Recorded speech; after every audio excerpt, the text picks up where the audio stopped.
Assalamualaikum warahmatullahi wabarakatuh. Apa khabar murid-murid? Bertemu lagi kita dalam video pendidikan Islam tahun 4 bersama saya Ustazah Wan. Sebelum kita memulakan pembelajaran kita, marilah kita sama-sama membaca doa belajar. Bismillahirrahmanirrahim. Allahumma ftah alaina hikmataka wanshur alaina min khazaini rahmatika ya arhamar rahimin. Ya Allah, bukakanlah hikmahmu dan turunkanlah rahmat dari khazanahmu kepada kami, wahai Tuhan yang Maha Pengasih lagi Maha Penyayang. InsyaAllah murid-murid, pada hari ini kita akan belajar bidang adab unit yang kedua yang bertajuk Mari Beriadah. Murid-murid bolehlah merujuk buku teks pendidikan Islam tahun 4 muka surat 168 hingga 171. Okey, mari kita lihat apakah objektif yang perlu dicapai oleh murid-murid dalam pembelajaran kita pada kali ini. Yang pertama, murid-murid akan dapat menyatakan erti riadah dengan betul. Murid dapat menerangkan hukum riadah berdasarkan dalil nakli dan terjemahannya. Murid dapat menyenaraikan adab beriadah yang menepati syarak dengan betul. Dan murid dapat menyatakan kepentingan adab beriadah yang menepati syarak dengan betul. Okey murid-murid, sekarang mari kita lihat apakah yang dikatakan riadah. Pernah dengar tak perkataan riadah? Okey, mari kita lihat apakah maksud riadah. Riadah ialah gerak badan. Gerak badan, senaman atau segala kegiatan yang dilakukan pada waktu lapang untuk menyihatkan badan seperti bersenam, bermain dan berekreasi. Okey? Riadah tu ialah gerak badan. Badan kita bergerak, bersenam atau apa-apa saja perbuatan yang kita buat pada waktu lapang. Pada waktu lapang. Perbuatan tu atau kegiatan itu atau gerakan itu bertujuan untuk menyihatkan badan. Okey? Pergerakan kita tu, gerak badan kita tu adalah tujuannya untuk menyihatkan badan. Seperti kita bersenam. Okey, bersenam, bermain, bermain bola kan. Bukan bermain game ya. Main game bukanlah gerak badan ya, hanya gerak jari saja. Dan berekreasi. Okey, di sini Ustazah senaraikan beberapa contoh aktiviti riadah. Okey, yang pertama, berenang. Pernah berenang tak? Jangan berenang di sungai, bahaya. Kita mestilah berenang di kolam renang di bawah pengawasan orang dewasa. Murid-murid. Yang kedua, memanah. Okey. Dan yang ketiga, berkuda. Okey, ketiga-tiga aktiviti ini adalah aktiviti riadah yang digemari oleh Rasulullah sallallahu alaihi wasallam. Selain itu, ada banyak sebenarnya aktiviti riadah yang kita boleh lakukan. Bermain bola. Bola ada macam-macam. Bola sepak, bola baling, apa lagi? Bola keranjang. Okey. Berbasikal. Okey. Murid-murid mesti dah tentu pernah berbasikal kan? Okey, tapi yang ni kali ni riadah berbasikal. Kita hendaklah berbasikal di kawasan yang selamat, bukan di jalan raya. Dan yang terakhir ialah bersenam. Sebenarnya ada banyak lagi aktiviti riadah yang boleh murid-murid lakukan. Okey, berjoging, senam aerobik dan pelbagai lagi. Okey, apakah hukum riadah? Murid-murid tahu tak apakah hukum riadah? Hukum riadah ialah harus dan digalakkan. Harus dan digalakkan. Kenapa dikatakan harus dan digalakkan? Apa buktinya? Okey, kita lihat dalilnya berdasarkan sebuah hadis. Mari kita baca hadis ini bersama-sama. An Abi Hurairah radhiyallahu anhu qala Rasulullah sallallahu alaihi wasallam al-mu'minul qawiyyu khairun wa ahabbu ila Allah minal mu'minid dha'if. Rawahu Muslim.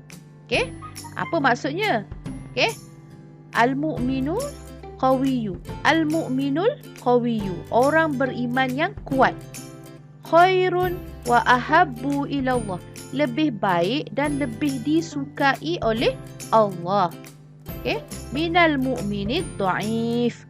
Daripada orang beriman yang lemah. Maksudnya Allah suka orang Islam, orang mukmin, orang beriman yang kuat. Okey. Yang kuat. Macam mana nak jadi kuat? Caranya salah satunya dengan beriadah. Kuat tu maksudnya kuat tubuh badan kita. Okey? Kita lakukan dengan beriadah. Orang yang selalu melakukan riadah, tubuh badannya insya-Allah akan sihat. Okey, kita lihat di sini ada tazkirah. Umar Al-Khattab pernah berkata, Allimu auladakum ar-rimayata wa rakubal khayli wasibahata. Maksudnya, ajarlah anak-anak kamu memanah, menunggang kuda dan juga berenang. Ini yang Ustazah cakap tadi tu, tiga aktiviti riadah yang digemari oleh Rasulullah sallallahu alaihi wasallam. Okey, untuk menjadi orang yang kuat dan sihat, kita perlulah sentiasa beriadah. Okey, nak beriadah pun ada adab. Bukan makan je ada adab. Bukan nak tidur je ada adab. Nak riadah, nak bermain pun ada adab yang perlu kita patuhi. Okey, kita lihat apakah adab-adabnya. Yang pertama, menjaga kebersihan. Jaga kebersihan diri, jaga kebersihan pakaian dan jaga kebersihan tempat kita nak riadah tu. Lepas mungkin kadang-kadang kita riadah, kita jangan tinggalkan sampah sarap di tempat yang kita lakukan aktiviti riadah tadi. Okey. Yang kedua, menutup aurat. Berpakaian. Pakaian tu walaupun kita nak keluar bermain, kita mestilah berpakaian menutup aurat. Kalau perempuan contohnya perlulah bertudung kan. Jangan kata nak pergi main bola jaring kata tudung tu menyusahkan. Tak ada. Kita kalau dah biasa, insya-Allah tudung tu tak menyusahkan kita. Yang seterusnya, memelihara semangat kesukanan. Sebab kita main ni kita nak sihat, kita nak seronok. Jadi kita kena main dengan kita bermain tu, kita pelihara adab tu, bukan tak ada bergaduh kan. Jadi maksudnya tak adalah kita di situlah kita dapat memelihara semangat kesukanan, sebab kita bermain untuk menyihatkan badan. Seterusnya, memilih kawasan yang sesuai dan selamat. Macam nak main bola sepak, tentulah kita main di padang kan. Takkanlah kita nak main bola sepak di kawasan perumahan ataupun di jalan raya. Kawasan tu tak selamat. Seterusnya, menjauhi amalan negatif. Seperti apa amalan negatif, seperti pembaziran ataupun ada unsur judi, rasuah. Contohnya macam nak main bola sepak, nak menang kita sogokkan duit. Tak boleh. Itu adalah amalan yang negatif. Kita kena jauhi amalan negatif. Dan seterusnya, mengingati Allah. Macam mana nak mengingati Allah tu? Mengingati Allah dengan menjaga waktu solat. Contohnya, masa kita tengah bermain, tengah beriadah tu, contoh kita keluar riadah pukul 4 petang. Pukul 4.30 petang, kita terdengar azan asar. Kita kena mengingati Allah dengan menjaga waktu solat tadi. Macam mana? Kita berhenti bermain, kita ajak kawan-kawan kita solat berjemaah bersama-sama di kawasan surau atau masjid yang berhampiran dengan tempat kita beriadah. Di situ kita dapat pahala. Pahala apa? Pahala solat berjemaah. Okey, apakah kepentingan riadah? Apakah kepentingan riadah? Adakah riadah ini mempunyai kepentingan? Dah tentulah kan. Kalau tak ada, takkanlah ada hadis yang mengharuskan aktiviti riadah. Okey, apakah kepentingannya? Yang pertama, badan sihat dan dan kuat. Badan kita insya-Allah sihat dan kuat jika kita beriadah dengan memelihara adab-adab riadah yang disenaraikan tadi. Okey, seterusnya terhindar daripada penyakit. Contoh bila kita beriadah, kita menjaga kebersihan, kita pakai pakaian yang bersih, maka terhindarlah kita daripada penyakit. Okey, yang ketiga, menjamin keselamatan. Sebab apa tadi? Contohnya ada riadah yang kita tengok tadi ialah memilih kawasan yang sesuai dan selamat. Jadi bila kita pilih kawasan yang sesuai dan selamat, insya-Allah maka terjaminlah keselamatan kita. Seterusnya, mengisi masa. Mengisi masa dengan perkara-perkara yang berfaedah. Okey, kalau kita buang masa membazir, amalan syaitan, berdosa. Jadi kita beriadah, kita mengisi masa lapang kita dengan perkara yang berfaedah. Seterusnya, mendapat pahala. Membuat kebaikan sekecil besar zarah sekalipun, kita akan dapat pahala. Ini pula kita jaga adab-adab riadah tadi, maka kita akan dapat pahala.